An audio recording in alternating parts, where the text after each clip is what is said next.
المودة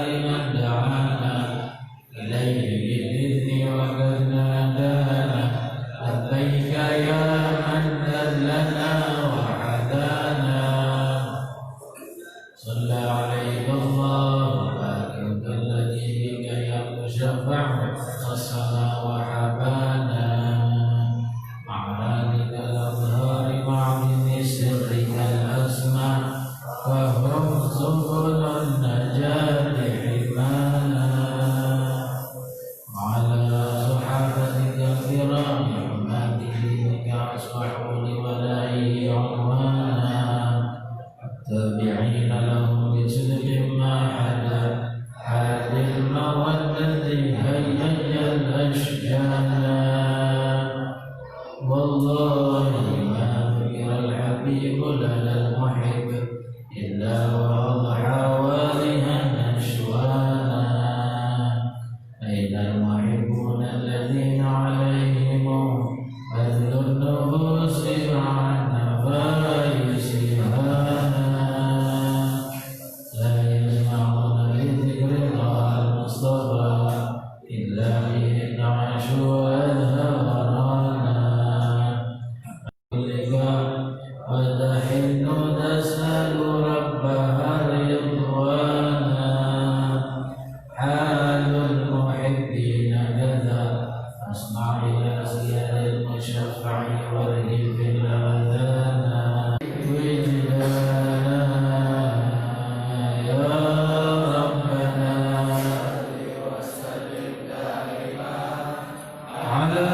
خيرها حتى بروزها فأنا خيار من خيار قد خرجت من نكاح لإلهي صانا طهره الله حماه اختاره وما برك مثله إنسانا وبحبه وبذكره والنصر والتوقير رب العرش قد أوصانا يا ربنا صل وسلم دائما على حبيبك من إليك دعانا اللهم صل وسلم وبارك عليه وعلى آله يا سيدي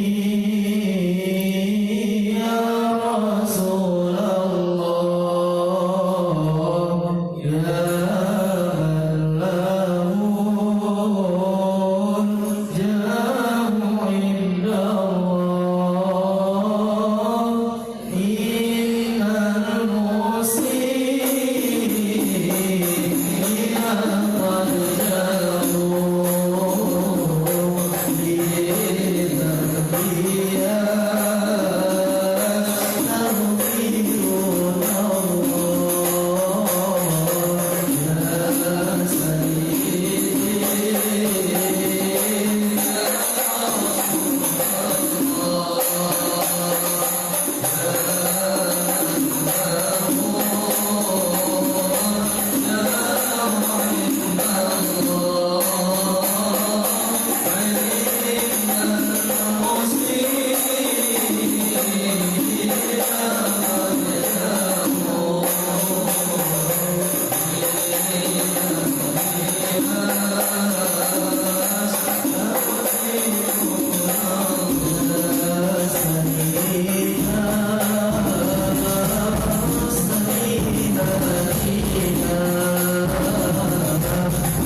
Hare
اللهم صل وسلم وبارك عليه وعلى آله.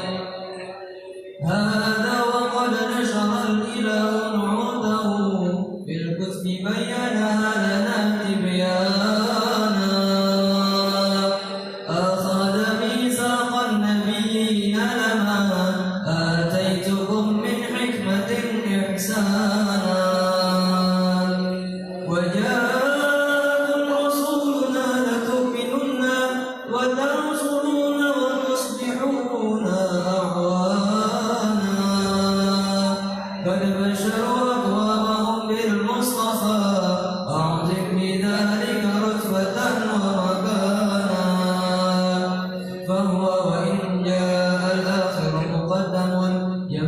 تحت لواء من نادانا.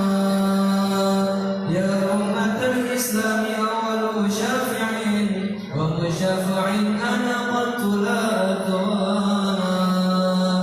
حتى هنا نرفع وسر تعطى وكل يسمع لقولك نجم فخرك بانا. ولواء حمد الله جل بيدي ولأولا آتي أنا الجنانا. وأكرم الخلق على الله أنا فلقد حبك الله منه حنانا. ولسوف يعطيك فترضى جل من بعد تباصر عن الله نهانا. بالله كرر ذكر وصفي محمد كلمات تزيها عن القلوب الرانا. يا ربنا صل وسلم دائما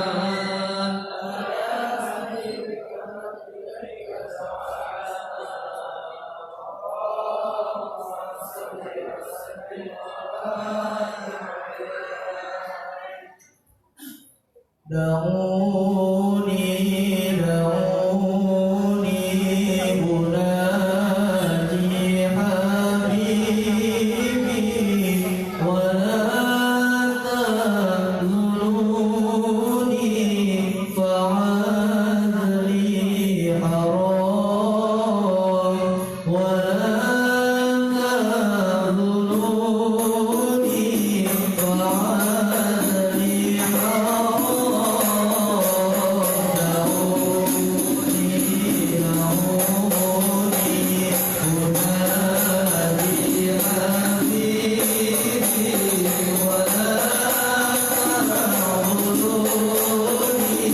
Wow.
اللهم صل وسلم وبارك عليه وعلى آله لما دنا وقت البروز لأحد عن إذن من ما شاءه قد كان حملت به الأم الأمينة بنت وهب من لها على الإله مكانا من والد المختار عبد الله بن عبد المطلب رأى البرهان قد كان ينظر نور طه وجهه وسرى إلى الابن المسعود عيانا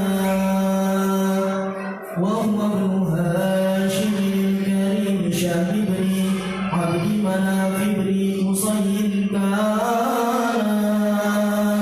والده يدعى حكيما شأنه قد اعتلى عزيز بذلك شانا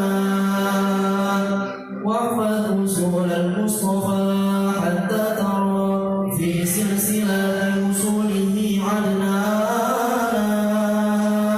فهناك إذ على فرقه إسماعيل كان للأبي معوانا وحينما حملت به آمنة لم تشك شيئا يأخذ النسوانا وبها أحاط اللطف من رب السماء أقصى الأذى والهم والأحزان ورأت كما قد جاء ما علمت به أن المهيمن شرف الأكوان بالدور من في بطنها فاستبشرت ولنا المخاض فأترعت رضوانا سبحان الله الحمد لله ولا إله إلا الله الله أكبر سبحان الله الحمد لله ولا إله إلا الله أكبر سبحان الله الحمد لله ولا إله إلا الله أكبر سبحان الله الحمد لله ولا إله إلا الله الله أكبر ولا حول ولا قوة إلا بالله العلي العظيم في كل لحظة أبدا عدد خلقه ورضا نفسه وزنة عرشه ومداد كلماته وتجلت الأنوار من كل الجهات فوقت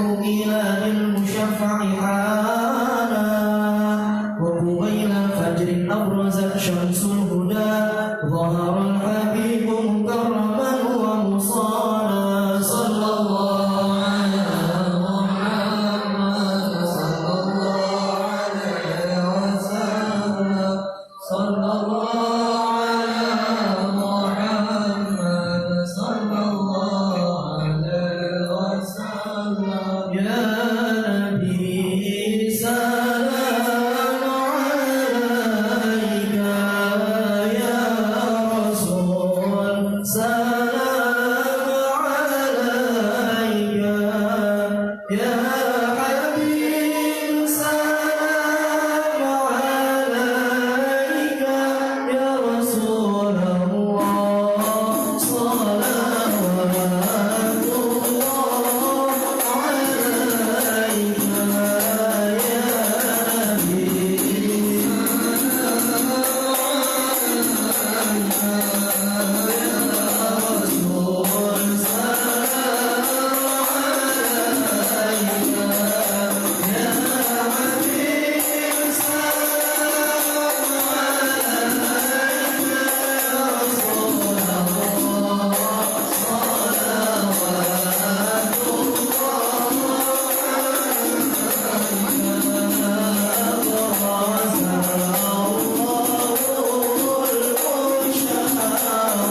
What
Assalamualaikum warahmatullahi wabarakatuh. Alhamdulillah, wassalatu wassalamu ala sayyidina Rasulillah Muhammad bin Abdillah wa ala alihi wa sahbihi wa man tabi'ahu wa la hawla wa la quwwata illa billah. Amma ba'd. Hadaratul mukarramun, para guru, para santri yang dimuliakan Allah, khusus Ayahanda Bapak Haji Muhammad Madani, semoga Allah menyatakan umur beliau dalam sehat walafiat, khusus untuk kita Rasulullah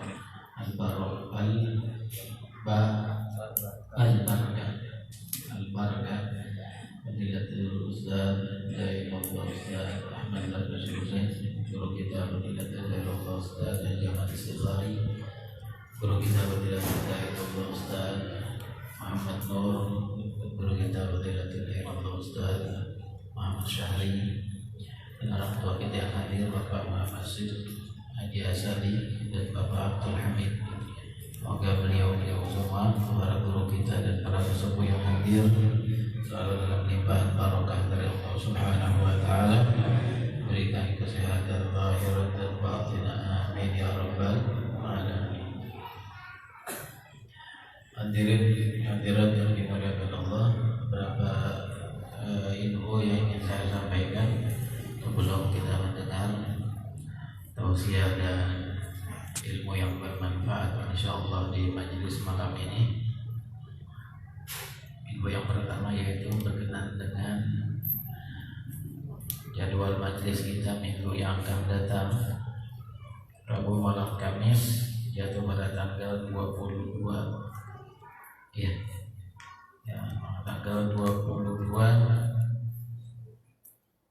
Juli 2020 bertepatan dengan tanggal 1 Zulhijjah insyaallah, bertempat di Masjid Al-Hurriyah. Masjid Al-Hurriyah apa alamatnya? Enggak barang-barang.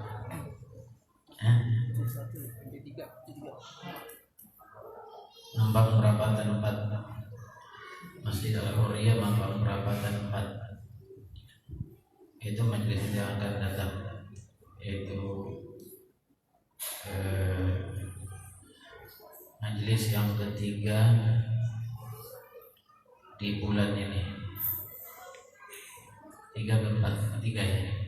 Majelis yang ketiga di bulan ini. Lalu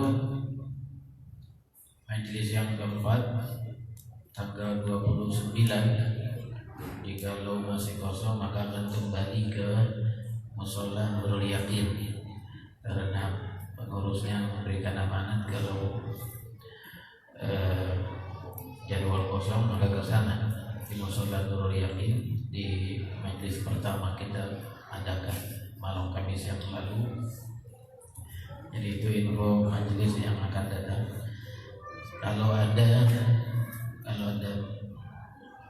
yang minta di malam Kamis di daerah Tegal Parang ini, Kelurahan Tegal Parang ini, masjid atau mushola bisa dijadwalkan, atau di luar Tegal Parang tapi dengan seizin penguasa setempat.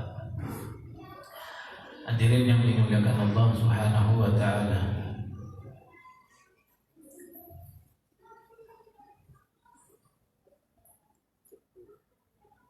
kemudian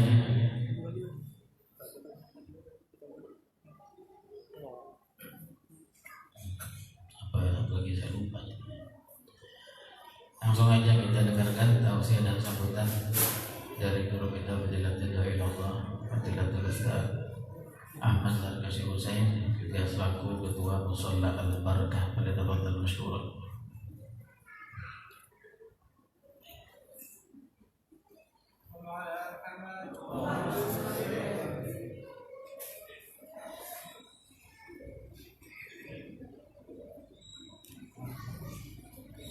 Assalamualaikum warahmatullahi wabarakatuh.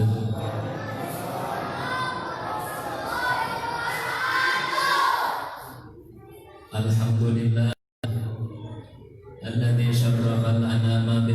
المقام الأعلى وصلى الله وسلم على سيدنا ونبينا وشفيعنا وقرة أعيننا ونور قلوبنا محمد سيد أهل الأرض والسماء سيد المرسلين والأنبياء سيد العارفين والأولياء وعلى آله وأصحابه وذريته والتابعين لهم بإحسان إلى يوم السرائر كلها.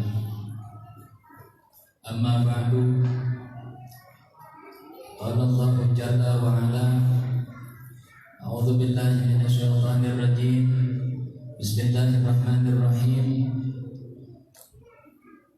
ومن يطع الله والرسول فأولئك مع الذين أنعم الله عليهم من النبيين والصديقين والشهداء والصالحين وحسن أولئك رفيقا ذلك الفضل من الله وكفى بالله عليما. وقال صلى الله عليه وسلم إن الله لا يقبض العلم انتزاعا ينتزعه من العباد ولكن الله يقبض العلم بقبض العلماء. صدق الله وصدق رسول الله صلى الله عليه وسلم. Alhamdulillah, puji syukur kehadirat Allah Subhanahu wa taala.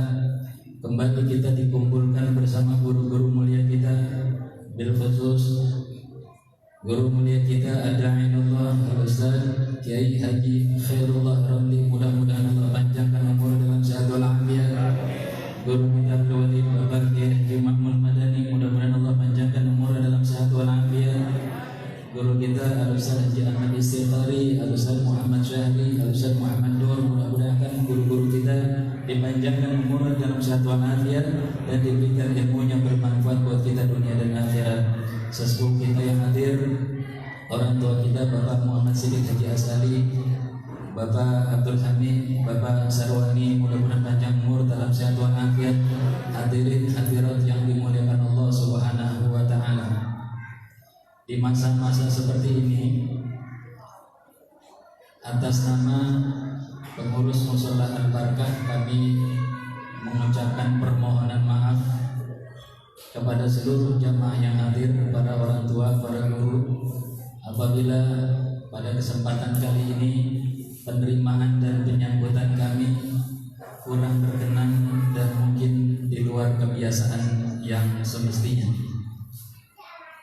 karena kondisinya juga di luar kebiasaan yang semestinya.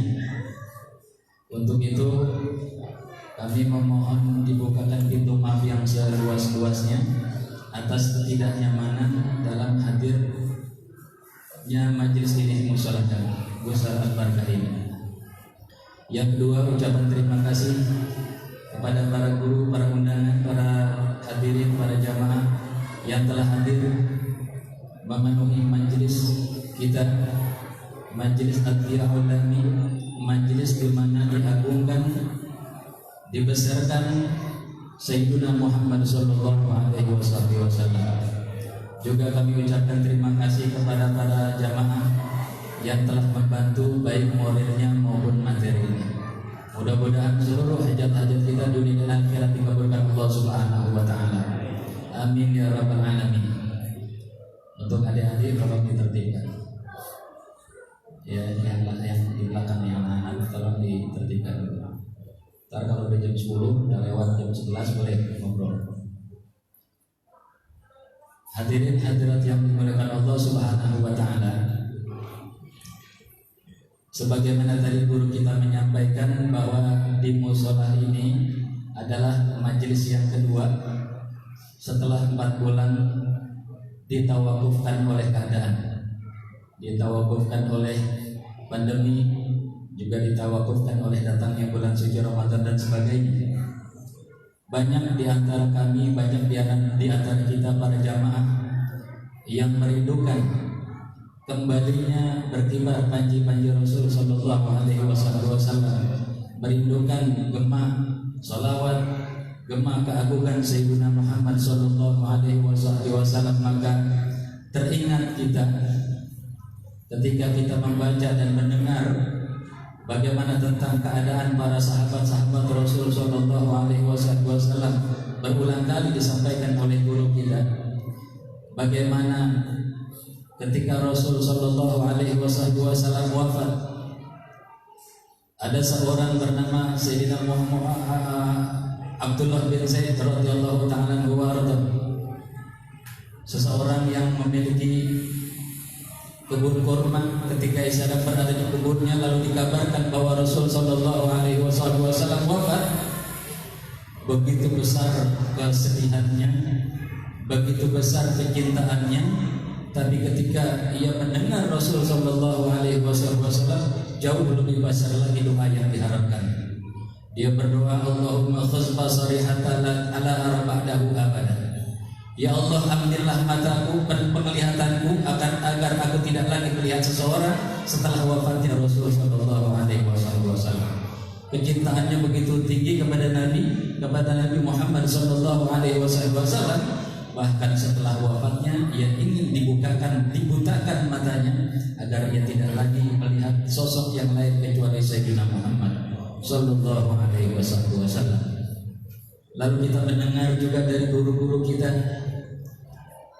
ketika terjadinya perang Uhud, banyak kaum muslimin dan muslimat kembali ke kota Madinah, ke kampung halamannya. Ada seorang wanita yang mencari kerabat ikut berperang. Dikabarkan bahwa sang suami dari wanita ini terbunuh. Suami ibu terbunuh di medan jihad. Lalu ia berkata, mudah-mudahan Allah mengampuni dosanya. Lalu dikabarkan lagi, anak ibu terbunuh juga di perang Uhud. Ia pun berkata, mudah-mudahan Allah mengampuni dosanya. Bagaimana keadaan Rasulullah? Lalu dikabarkan lagi, saudara ibu pun terbunuh di perang jihad. Ia pun mengatakan, mudah-mudahan Allah mengampuninya. Bagaimana keadaan Rasulullah? Ketika yang mendapatkan kabar bahwa Rasulullah Sallallahu Alaihi Wasallam kembali ke kota Madinah dalam keadaan sehat walafiat, ia berkata, tidak ada musibah yang lebih besar, tidak ada musibah yang lebih besar kecuali Rasul Sallallahu Alaihi Wasallam terluka. Suaminya, anaknya, saudaranya wafat, itu bukan musibah besar bagi sang ibu ini karena kecintaannya kepada Sayyidina Muhammad Sallallahu Alaihi Wasallam. Dan bagaimana keadaan dengan Sayyidina Bilal bin Rabah, muadzin Rasul Sallallahu Alaihi Wasallam, ketika setelah Rasulullah wafat, ia meninggalkan kota Madinah karena terlalu banyak kenangan indah bersama sang Rasul di kota Madinah. Ia tinggalkan kota Madinah menuju negeri Syam, negeri yang diberkahi oleh doa Nabi Muhammad Sallallahu Alaihi Wasallam. Tidak ingin kembali ke kota Madinah karena setiap kali ia melihat tempat-tempat di kota Madinah, di pojokan Madinah manapun, ia teringat dengan Sayyidina Muhammad Sallallahu Alaihi Wasallam. Lalu bagaimana lagi dengan Sayyidina Sauban radhiyallahu anhu? Tidak bertemu dengan Rasulullah beberapa saat, badannya begitu kurus, keadaannya begitu kuyu, keadaannya begitu tidak terurus. Karena apa? Sedih hatinya karena tidak bertemu dengan Rasul Sallallahu Alaihi Wasallam. Kalau majlis ini tertunda pengadaannya selama 4 bulan, maka tidak heran kalau ada di antara kita yang banyak yang merindukan majlis ini, karena di majlis ini diagungkan Sayyidina Muhammad Sallallahu Alaihi Wasallam. Ini dengan cara seperti inilah kita merindukan Rasulullah Sallallahu Alaihi Wasallam. Bahkan ketika Sayyidina Sauban ditanya oleh Rasul Sallallahu Alaihi Wasallam ketika berdialog dengan Rasul, apa yang menjadi kegundahan Sayyidina Sauban? Ia berkata, kalau seandainya nanti aku wafat, aku masuk surga, tentu engkau ya Rasulullah berada di surga yang paling tinggi. Aku tidak bisa bersama lagi denganmu di surga nanti. Tapi kalau aku tidak masuk surga, aku masuk neraka, berarti aku tidak lagi bertemu denganmu nanti di yaumil qiyamah. Begitu kecintaannya dengan Rasul Sallallahu Alaihi Wasallam, Sayyidina Sauban tidak lagi mikirin apakah ia masuk surga atau tidak, tapi yang dia pikirin apakah ia bersama Rasul Sallallahu Alaihi Wasallam atau tidak. Maka bentuk kecintaan kita sebagaimana ditunjukkan oleh para sahabat-sahabat kiram adalah bagaimana kita merindukan majelis-majelis seperti ini, karena di majelis inilah kita akan mengenang dan mengingat kembali bagaimana keagungan Sayyidina Muhammad sallallahu alaihi wasallam. Mudah-mudahan dengan kehadiran kita, dengan kecintaan kita kepada guru-guru kita, menjadi sebab datangnya syafaatul uzma yaumil qiyamah, dan kita mendapatkan kebersamaan bersama Rasul sallallahu alaihi wasallam di dunia wal akhirah. Assalamualaikum warahmatullahi wabarakatuh. Waalaikumsalam warahmatullahi wabarakatuh. Jazakallahu khairan jazaa atas tausiah yang disampaikan. Berbicara dari Allah Ustaz Ahmad Zarkashi Hussein. Dan selanjutnya ada info yang keliru disampaikan tentang info majelis tadi. Ternyata untuk majelis malam Kamis yang akan datang, majelis akan diadakan di Musholla Nurul Yakin. Itu majelis tempat kita kemarin. Dan di Masjid Al-Hurriyah akan diadakan pada majelis malam Kamis pertama di bulan Agustus. Ya, jadi kita ada 2 Kamis lagi. Jadi malam Kamis yang akan datang di Musholla Nurul Yakin, tempat kemarin kita mengadakan majelis. Adapun majelis setelahnya, yaitu majelis keempat, ya, belum ada kabar. Kalau tidak ada berarti kita bisa mengikutinya melalui streaming, dan diadakan majelis di rumah kami. Kemudian setelahnya di musholla di Masjid Al-Hurriyah di bulan Agustus di malam Kamis pertama, ya. Semoga jelas. Di malam besok, mungkin besok di Musholla Nurul Yakin. Kita lanjutkan tausiah yang berikut yang akan disampaikan oleh Fadilatul Dairullah Ustaz Muhammad Nur. Waliyatafadhal mashkurun.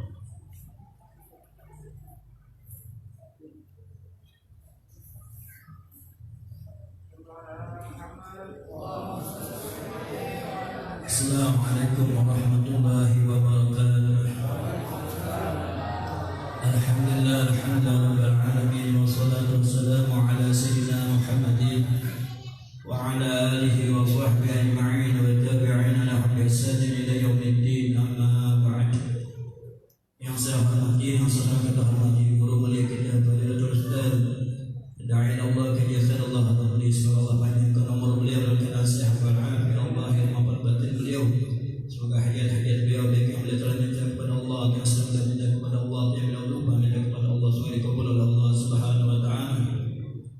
Al-Walid Bapak Haji Ma'mun Madani, semoga Allah panjangkan umur beliau dan nasihat wal afiyah. Guru kita Ustaz Muhammad Syahri, Ustaz Ahmad Istighfari, Ustaz Ahmad Zarkashi Hussein, semoga beliau senantiasa dapat keberkahan dari Allah Subhanahu wa Ta'ala. Hadirin wal hadirat sekalian, semoga kita telah mendapatkan syafaat baginda Nabi Muhammad sallallahu alaihi wasallam. Alhamdulillah, kita panjatkan puji dan syukur kehadirat Allah Subhanahu wa Ta'ala di malam yang mulia ini, di waktu yang mulia ini, di tempat yang mulia ini. Kita masih diizinkan oleh Allah Subhanahu wa Ta'ala untuk memuliakan anggota badan yang Allah telah berikan kepada kita ini, untuk dimuliakan oleh Allah Subhanahu wa Ta'ala. Salawat dan salam tidak lupa kita tujukan kepada Nabi kita alam, itu Nabi kita Nabi besar Muhammad sallallahu alaihi wasallam serta para sahabatnya. Jadi kita telah mendengar tentang kecintaan sahabat Rasulullah SAW kepada Rasulullah SAW. Kita telah mendengar bahwa Rasulullah bersabda, khairul biqa masajiduha wa syarrul biqa aswaquha.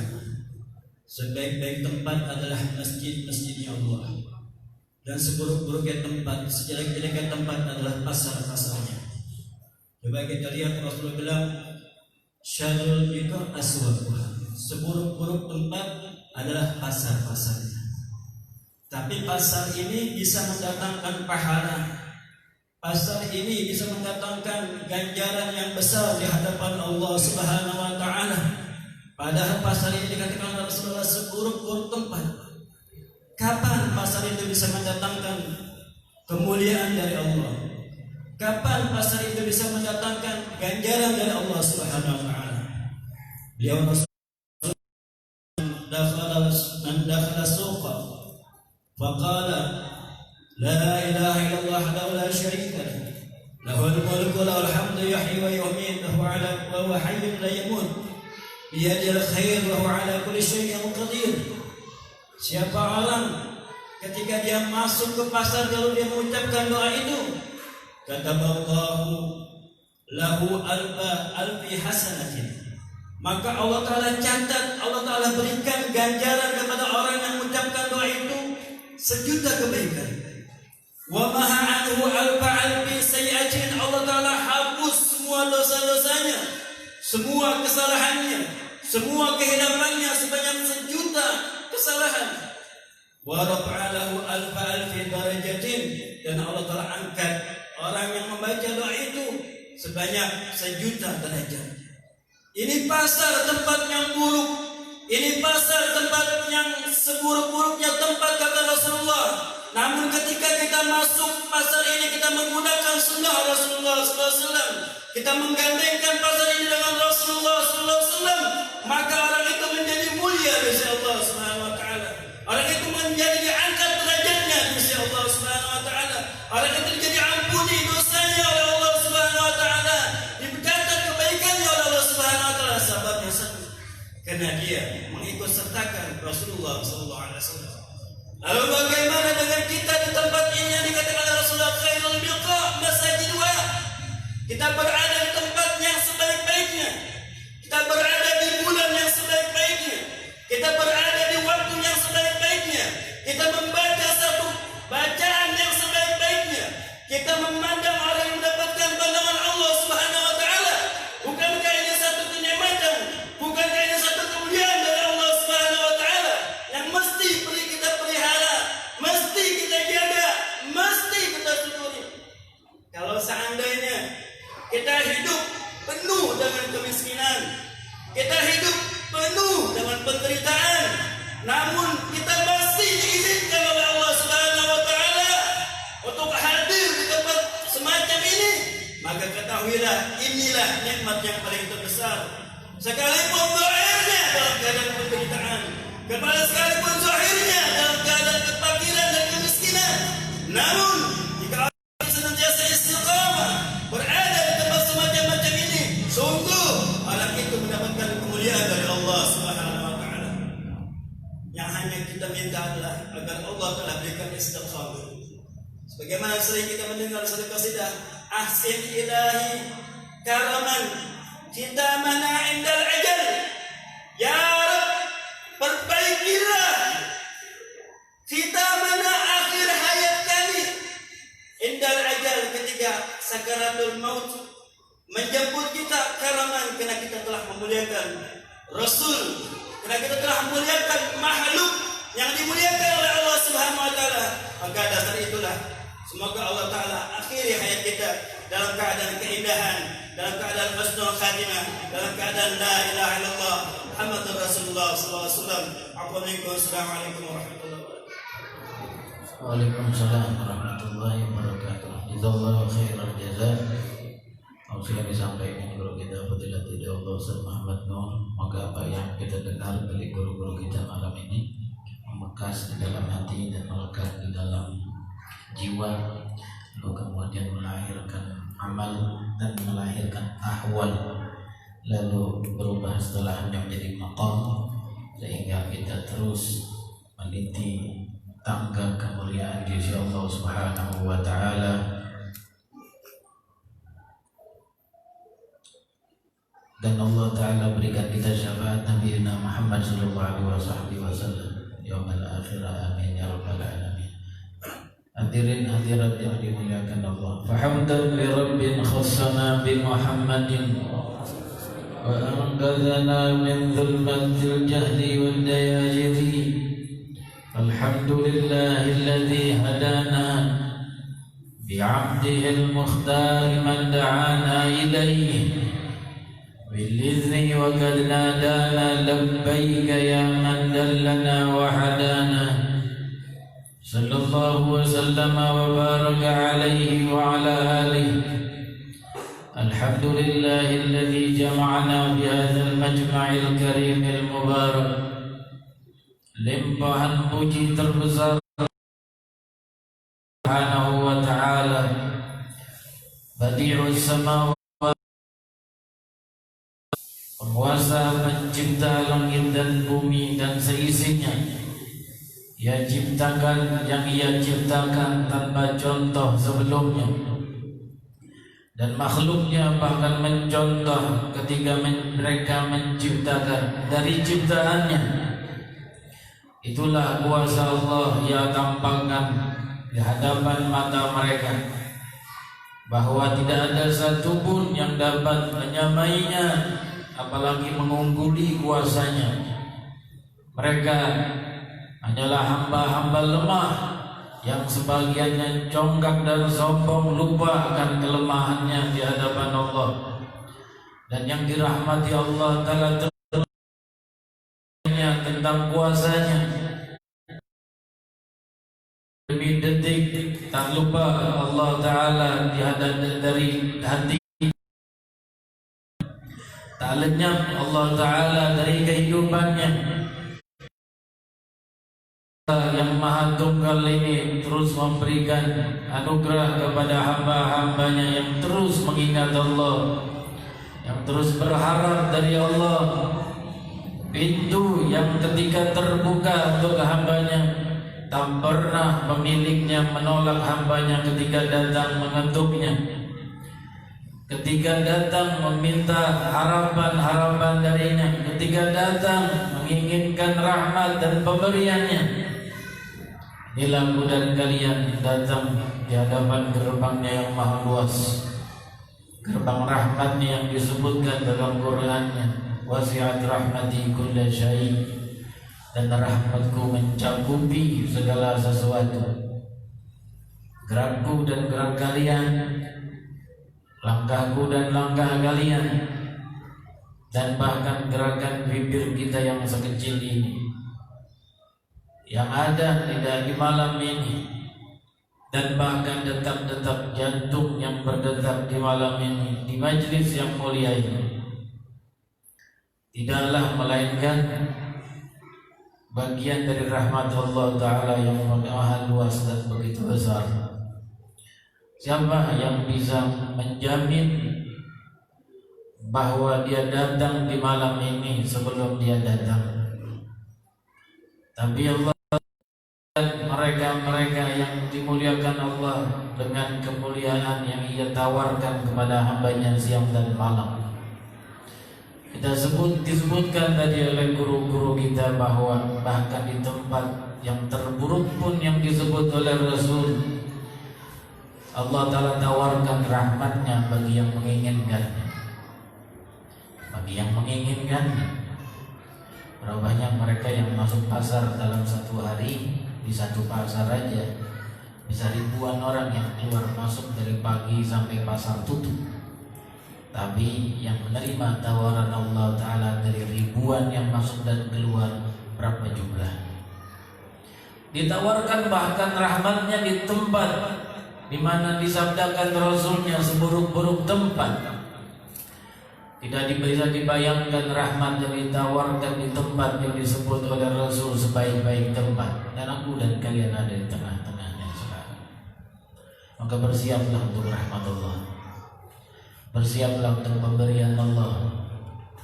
Dan dia berkata dalam hadis qudsinya, Ana inda dhanni 'abdi bi falyadhunna bima syaa. Aku bergantung kepada sangkaan hambaku, maka hambaku hendaklah mereka bersangka kepadaku sekehendak mereka. Maka yang bersangka kepada Allah Ta'ala dengan sangkaan luas, dia akan berikan rahmat dan pemberian yang luas. Dan seberapa sangkanya hambanya itu kepada Allah, maka segitulah Allah membalasnya. Dari itu ulama-ulama salaf sangat perhatian dan begitu besar perhatian mereka terhadap permasalahan niat. Karena di dalam niat ini di mana seseorang dapat meraih sebanyak-banyak yang dia dapatkan sesuai niatnya. Dan itu adalah gambaran bagaimana Allah Ta'ala memperluas rahmatnya untuk orang yang meluaskannya. Ketika ia bersabda, berfirman di dalam hadis qudsi, ma wasi'ani ardi wala samai walakin wasi'ani qalbu 'abdil mu'min. Tidaklah cukup luas untukku langitku dan bumiku, tapi cukup luas untukku hati hambaku yang beriman. Dan niat ada di dalam hati.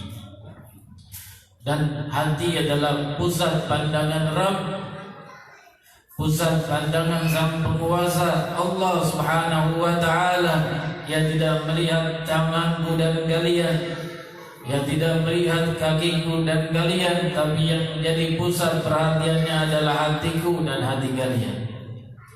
Salafun salihun, mereka mengajarkan betul tentang niat bahkan kepada anak-anak mereka dari kecil, agar mereka menguasai medan niat ini sewaktu mereka akan beranjak dewasa. Disebutkan oleh para ulama guru-guru kita bahwa salafun salihun mengajarkan anak-anak kecilnya niat seperti mereka mengajarkan suratul Fatihah. Artinya suratul Fatihah adalah yang sangat penting di dalam kehidupan muslim, karena surat yang wajib dibaca di setiap sholat dan menjadi rukun sholat, bacaan terpenting di dalam sholat. Dari sekian banyak surat dalam Al-Quran, hanya dia yang menjadi penentu kesahan sholat jika ada atau tiadanya. Maka perhatian salaf ketika mengajarkan anaknya suratul Fatihah itu sama seperti perhatian mereka ketika mengajarkan anak-anaknya permasalahan niat. Sehingga sewaktu anak-anak itu beranjak dewasa dan dia sudah dilatih niat dari kecilnya, ketika ingin pergi sekolah diajarkan bagaimana niatnya, ketika ingin ke masjid bagaimana diajarkan bagaimana niatnya, bahkan ketika ingin ke pasar diajarkan bagaimana niatnya. Dan ketika dia dewasa semakin luas pandangan niatnya, sehingga dia mendapatkan semakin luas rahmat Allah yang tak berujung.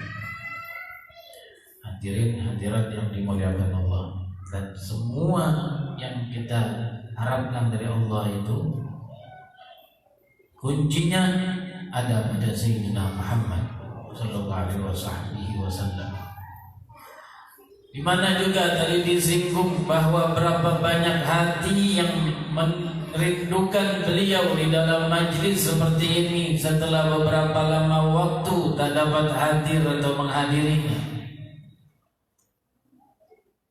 Menunjukkan bahwa ruh ketika ia telah dibersihkan dari noda syirik dan kemusyrikan, maka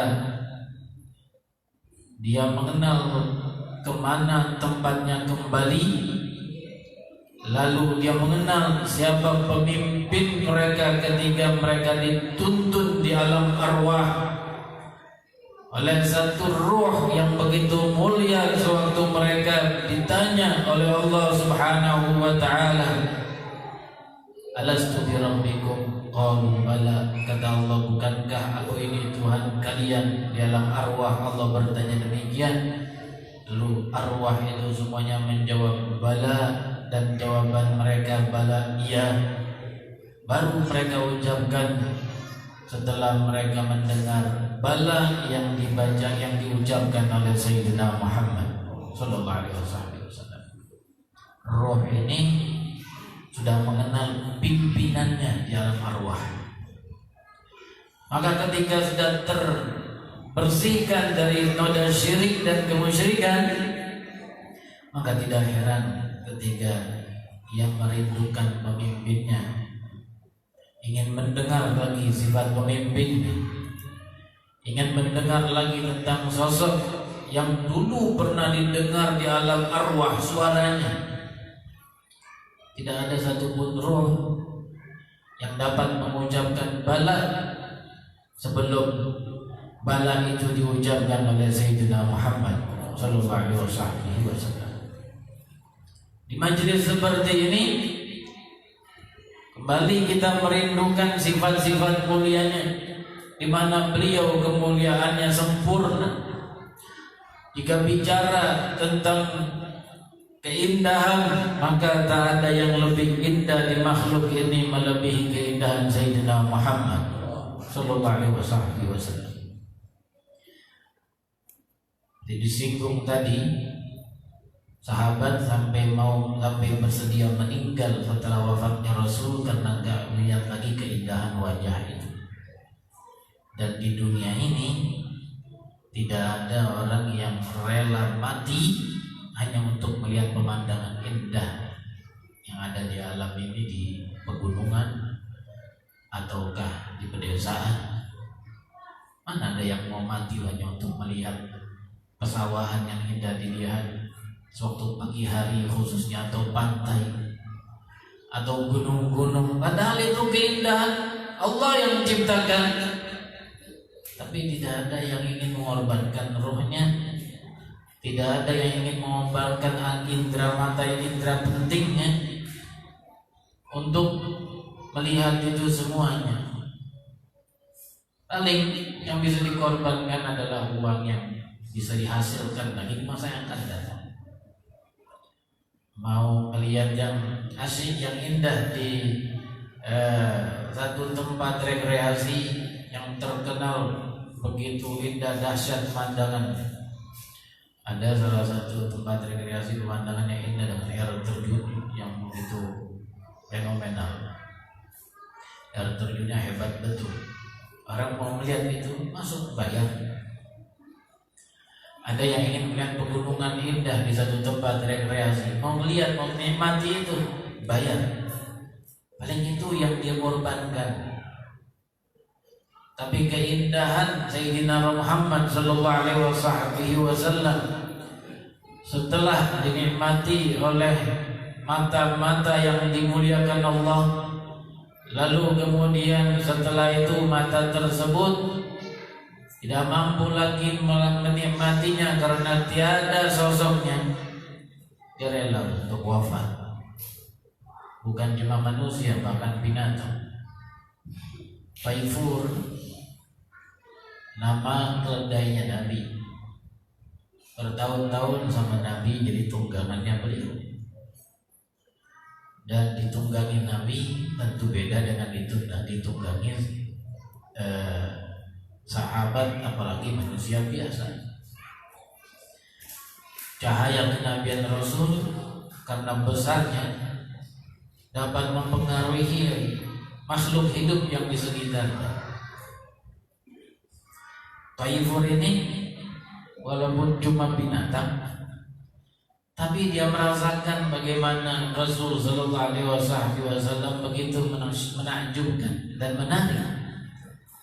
Sampai ketika Rasul wafat, dia tidak bisa melangsungkan hidup. Kemudian dia berlari dan dia bunuh dirinya dengan menceburkan dirinya ke sumur kosong, di sumur yang tidak berair di tempat di saat itu. Wafat karena ditinggal Sayyidina Muhammad. Kalau kita yang bicara tentang keindahan,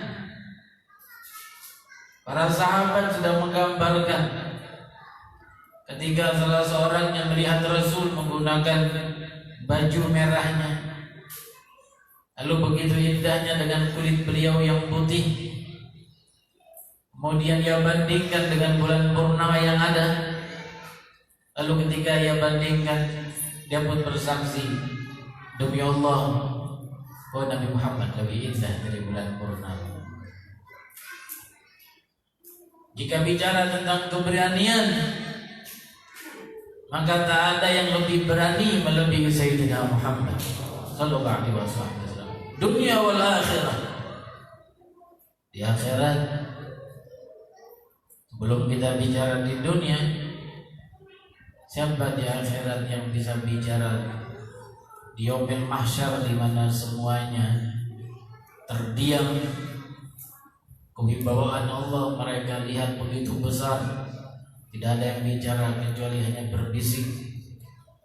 Tapi Rasul Sallallahu Alaihi Wasallam maju ke depan berbicara di hadapan Allah, di hadapan khalayak banyak, di depan kepala para nabi dan rasul, di depan semua orang.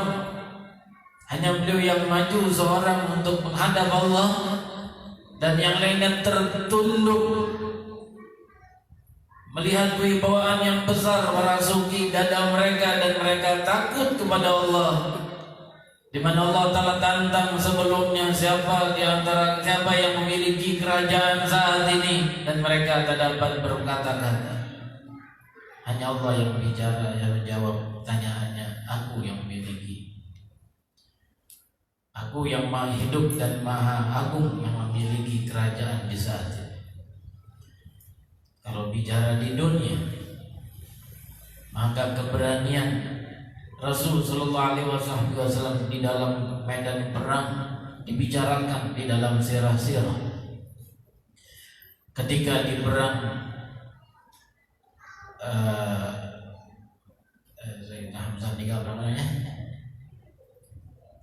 perang Uhud, ketika semuanya kocar-kacir dan Rasulullah diisukan wafat, dengan lantang beliau berkata sambil maju ke depan, "Ana nabiyyun la kadzib, ana ibnu Abdul Muttalib." Aku adalah nabi dan aku bukan pendusta. Aku adalah anak Ibn Abdul Muttalib. Kocar-kacir para sahabat karena hujan perang, hujan panah datang dari atas, dan banyak yang terluka. Barisan pasukan muslimin pun sudah tidak beraturan, yang lain kabur ke sana kabur kemari, tapi Rasulullah maju ke depan. Itu satu di antara gambaran keberanian. Kalau bicara tentang malu, maka tidak ada yang lebih malu dari Sayyidina Muhammad. Ajib ini. Dalam satu sisi paling berani, tapi dalam satu sisi malu. Beliau bahkan digambarkan lebih malu dari seorang perawan yang ada di kamar pribadinya. Bayangkan orang gadis itu yang bersih, masih murni, dia pasti mempunyai sifat malu. Dan yang paling tersembunyi seorang gadis itu adalah di dalam rumah, di dalam kamar pribadinya. Disebabkan Rasul lebih malu dari seorang perawan, seorang gadis yang ada di rumah, di kamar pribadinya sendiri. Ketika beliau di suatu saat di satu tempat berhembus angin, lalu kemudian betis beliau tersingkap, merah mukanya karena dan malu mereka dan malu beliau, tentunya karena malu kepada Allah Subhanahu wa Ta'ala. Sampai beliau pernah mengungkapkan itu kepada salah seorang budaknya. Sewaktu budaknya tidak mau dengar kata-katanya dan tidak mau patuh, Rasul pun kemudian mengambil siwaknya. Katanya, kalau aku tidak malu kepada Allah, aku akan pukul kau dengan siwak ini. Malunya berdasarkan malu kepada Allah Subhanahu wa Ta'ala. Ajaib yang ada dalam sosok ini.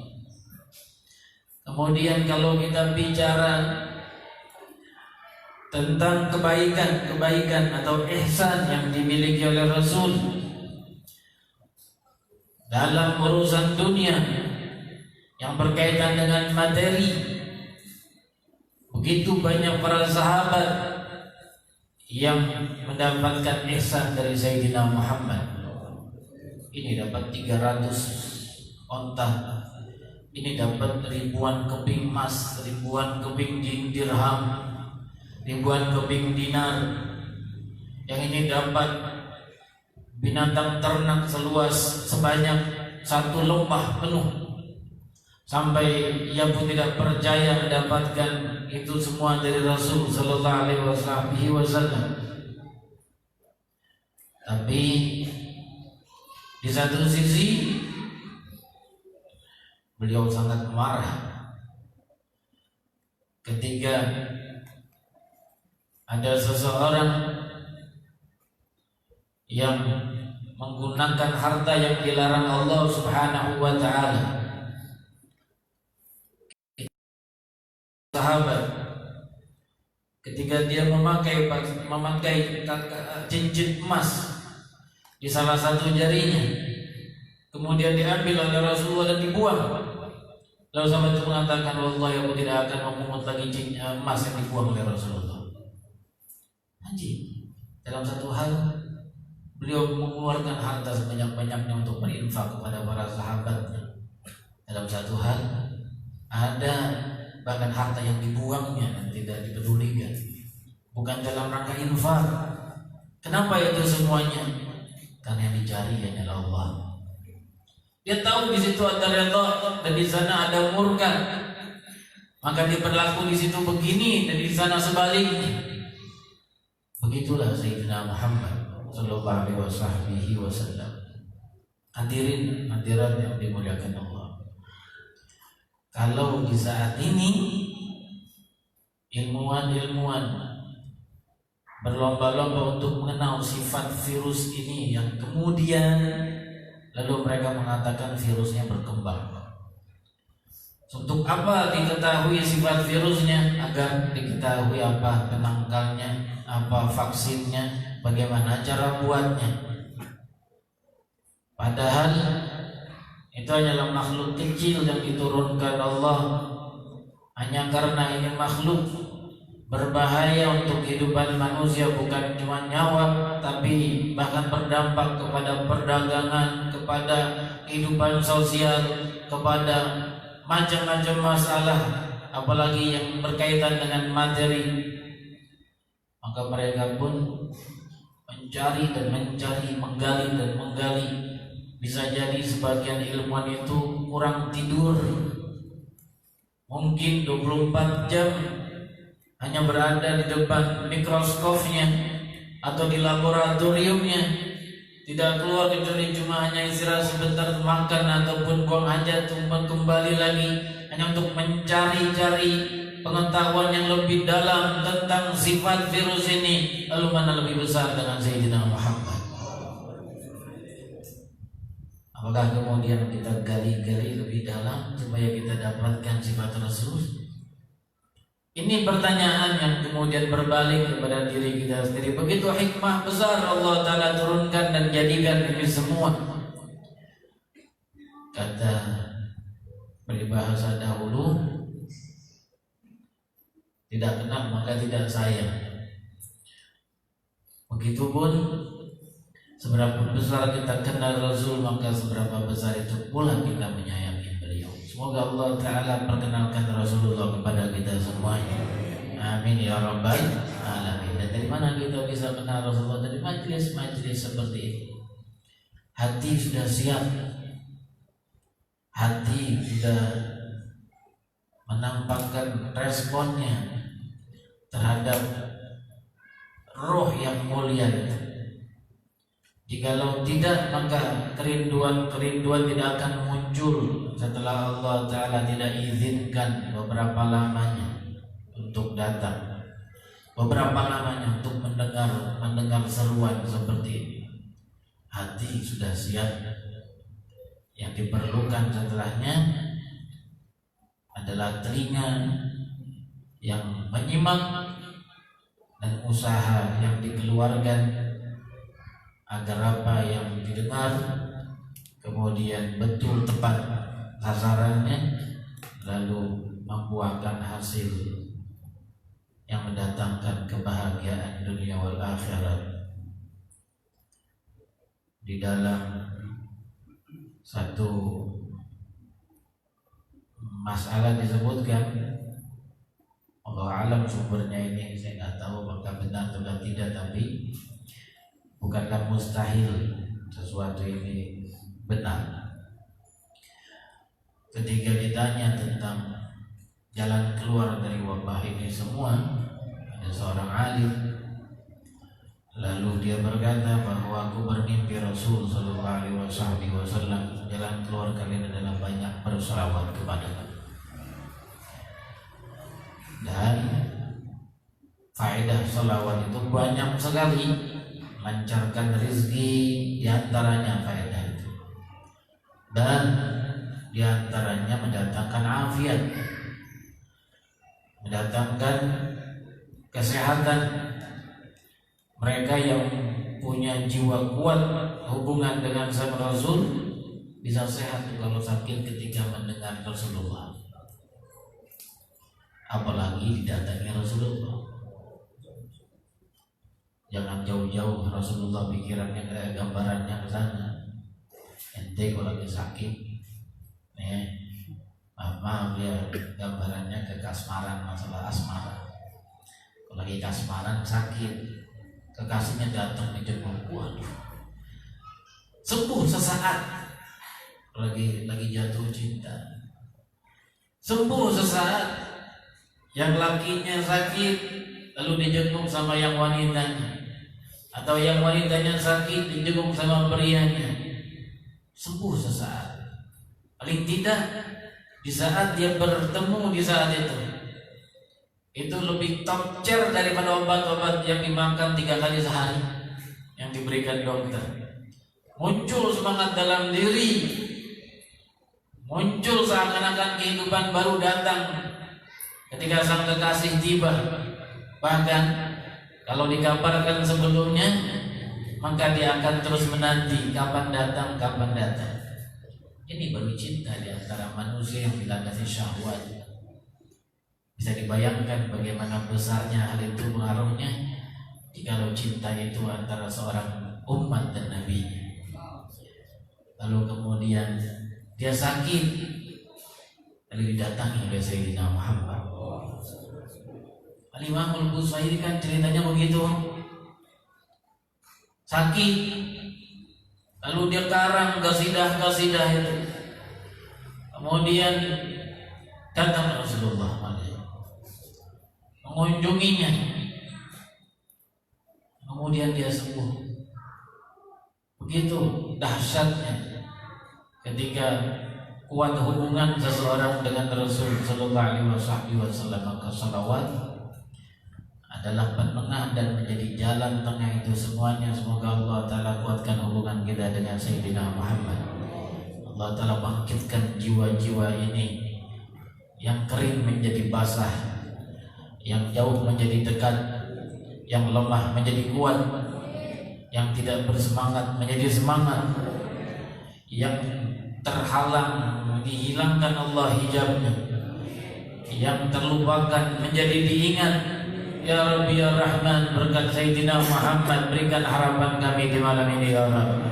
Amin ya Rabbal Alamin. Hadirin hadirat yang dimuliakan Allah, maka kalau majelis ini memang bermanfaat untuk umat, kita minta Allah Subhanahu wa Ta'ala kekalkan, dan Allah Ta'ala panjangkan umurnya, dan Allah Ta'ala luaskan manfaatnya, baik itu untuk kita yang ada dan orang-orang yang kita cintai, yang jauh dan yang dekat. Amin ya Rabbal Alamin. Kita zikir bersama-sama menutup majelis malam ini dengan zikir ini. Semoga Allah Subhanahu wa Ta'ala ingatkan sesuatu yang terlupakan di masa-masa lalu. Mungkin di antara kita sudah berapa lama tidak lagi menyebut nama ya Allah, ya Allah, ya Allah, ya Allah, karena pikirannya kesibukan dengan pandemi ini, dengan wabah ini, dengan masalah ini dan itu. Maka di malam inilah kita kembali mengingat Allah Ta'ala dan keagungannya, bahwa semuanya datang darinya, kemudian kembali kepadanya, bahwa semuanya diatur olehnya, bukan diatur oleh wabah, bukan diatur oleh penyakit. Dia ya Allah Ta'ala yang mengatur kita semuanya. Maka bersiapkan hati dan pusatkan pikiran, dan bahwa tidak ada Tuhan selain Allah, dan Dia yang Maha Kuat, Dia yang memberi solusi, dan Dia yang memberi jalan keluar